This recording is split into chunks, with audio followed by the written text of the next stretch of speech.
What's up? Welcome to my channel, Detroit Poker. In this video, we're going to be talking about a topic that was requested by somebody in one of my live streams. The live stream I just did earlier today, as a matter of fact. I decided to start an online poker challenge. And what we did is deposited $100 onto PokerStars Michigan, and we're trying to run that up to $1,000. And it's been a lot of fun so far. I've gotten through 3 episodes. So it's my online poker challenge, episode 1, 2, and 3. So with that being said, here's a comment from one of the people that participated in this live stream. How about a video specifically about defending blinds? I see people making a lot of mistakes and defending too light. So I thought this made a lot of sense to make a video about this topic, and I think it's something that's going to come up very, very often if you're playing 1-2 and 1-3 Nolan Hold'em games live, and also if you're playing micro stakes, it's going to come up very frequently. This advice is geared at inexperienced players, recreational players, people are just trying to look to improve at live low stakes. I have, a few examples pulled up of hands that we're going to go over one at a time, just try to illustrate the concept of what I think about defending blinds. So anyway, we're going to get started with a spot that's in the small blind, and I'm just going to paint the picture for you. We are playing $10 no limit, 5 cent, 10 cent blinds. Anyways, we have King 8 offsuit, and there are 2 short stacks on the table. Everybody else is playing at or above 100 big blinds. What's going to happen is the action is going to fold to villain number 2 here, who'd be middle position, and villain number 2 is going to raise it up 20 cents. So this is the minimum raise. And the action folds to the button, villain number 3. Villain number 3 is going to call 20 cents here. And now the action's on hero. You're going to find this spot a lot. It's going to go raise, call, and because we're playing full ring live games, it's probably honestly going to be like raise, call, call, call, and then it's going to find you, right? And you're literally going to see people shrug their shoulders and be like, oh, I'm priced in. And then they're just going to make these calls with hands like this, okay? Let's talk about making calls like these. Yes, we're getting a good price. These players are not wrong. We are getting a good price to kick this call in. But like the next question I would ask you is, if you make this call, what do you expect is going to happen next? I would probably expect big blind to come along as well. I mean, he's not always going to come along, but I think most of the time he's going to say the same thing. He's going to shrug his shoulders and be like, I'm priced in, and then he's going to make the call, right? So yeah, we are getting a good price, but guess what? We're going to go to this flop 4 ways out of position. And how do you think this hand is going to flop? Do you think we're going to flop a good hand with King 8 offsuit? If we don't, what are we going to be forced to do? More than likely. Out of all these players, do you think anybody's going to let us see the turn for free? I mean, maybe, but I wouldn't bet my life on it. So like, to put this into perspective, if you did this at a 1-2 table, this raise might be $5 or $6. Like, let's just say it's a pot sweetener raise. Somebody makes it $6. Call, you call. I mean, you're just bleeding $4 or $5 every time you do this. So we can rabbit hunt once. This is the flop you would see with King 8 offsuit. This is the kind of flop you'd take a look at. How would you feel about it now if you saw this flop? Would you be looking to put money into this pot? I don't think I would. So let's move on to the next example. Here's an example from the big blind. This is another situation that you're going to find often. This guy's in the cutoff. He's going to cut a raise, 20 cents. Same guy, same raise size. And now the action's going to be on the button. He's going to fold, but the small blind's going to call. So here we are again with this same spot where all you got to do is call another 10 cents. We're getting 5-1 on a call. How do you feel about making this call? Would you just shrug your shoulders and make this call and just, priced in? I think that's how a lot of people look at it, but imagine if you do something like this, like you play 8 hours of poker, right? And you do this 30 times in a night. How much money do you think you'll blow through doing this 30 times in a night? I mean, one could argue, hey, why not call? What if I hit 3 threes and double through this guy or something? Yeah, sure, whatever, but it's just not a good play.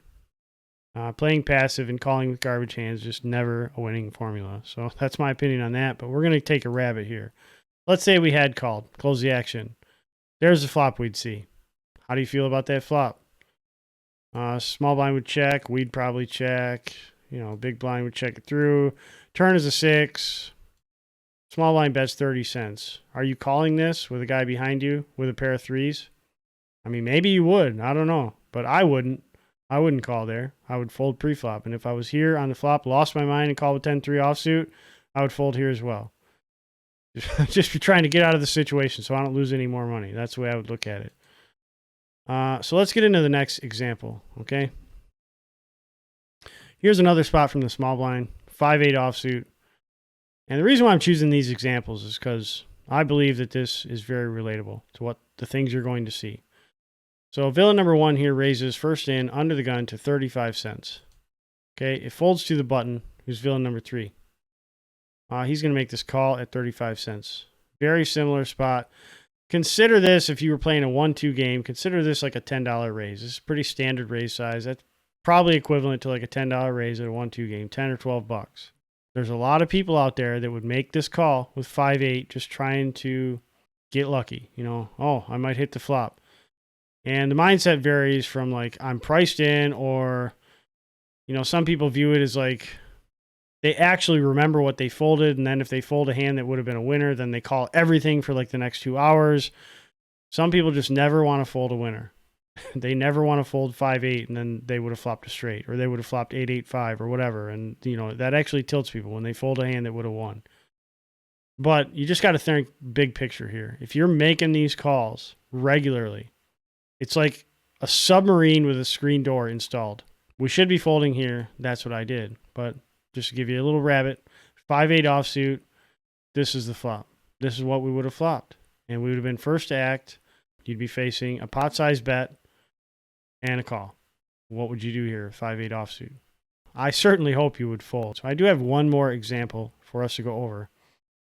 This one's going to be ace-6 offsuit. And this is even probably more close to home than a lot of others, because what I see when I play live poker games, especially 1-2, but 2-5 as well, is people playing ace anything. Ace X is probably the most played combination that I ever see, is people calling with ace whatever because they have an ace in their hand, okay?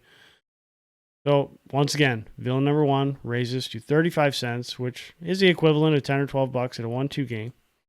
Gets one call here in cutoff, and then it gets a small blind. Small blind makes call as well. Another spot where I think most people would shrug their shoulders and be like, I'm priced in. And they would make this call, and you can church it up and say, well, I have an ace, and, you know, I could flop a real good hand. But, like, once again, what are you hoping to flop with ace-6 offsuit? There's no way we should be playing this hand, but I see people do this all the time. I don't care if we're getting a good price. I'm not entering a bad spot because I'm getting a good price. It's just not a good spot. There's other spots that can find me where I could 3-bet, or I could raise myself with better cards, and I don't want to bleed money on these spots. But let's take a look at what would have happened had we called. So remember, we had ace of spades, 6 of diamonds, and this is what the flop would have came. How do you feel about ace-6 offsuit now? I think I pretty much drove the point home. I heard this quote on High Stakes Poker a number of years ago, and the player that said it was Antonio Esfandiari, and I'm pretty sure that it's probably not his quote. He probably heard it somewhere else, but I don't know. I don't remember the context, but I remember the quote very well, and it stuck with me a long time. Money saved is money earned. So every time I get in these spots where I start getting frustrated, or, you know, I'm getting a little rattled from what's going on in the game, or, you know, somebody just sucked out on me or something, you know, I might find myself wanting to make calls like these, you know, just try to get lucky or something. But I always remind myself of, you know, this is the easiest way to increase your win rate, is just stop making bad calls like this. I mean, your win rate will go up and you're not even winning money. Because anybody can win poker if, you know, the deck's just smacking you in the face. Anybody can win money. But like where win rates are really created is stuff like this, like just folding when you should. I'm going to have a live stream tonight, 8 p.m., where I'm continuing the online poker challenge. And I'd be happy if you join my live stream and maybe say hello in the chat. It'll be on a 5-minute delay, but it's a lot of fun. Running 2 tables and talking a lot of poker strategy. I've been having a lot of fun doing it so far. So I'd encourage you to join the live stream. Definitely make sure you subscribe to the channel if you're not already. And make sure to click that alert, you know, the bell or whatever, so you get alerted every time I, you know, post new content or whatever. Because I have been doing streams during the week, but Sunday, I am guaranteed to stream on Sunday until further notice. But I do mix in some during the week as well when I have the time to stream. If you have any thoughts, I'd love to hear from you in the comments. Constructive criticism is always appreciated. If you're interested in taking your game to the next level, I do offer private one-on-one coaching. You could definitely shoot me an email, livepokerplayer8@gmail.com, or take a look at the website, detroitpoker.net, for more information. I will have new merchandise coming soon as well, so keep a lookout for that. and I'll keep you updated on the stream. So potentially I'll see you later today in my stream. But until next time, run good, smash flops, stack all the people at your table. I hope things go really well for you. See you in the next video. Take it easy.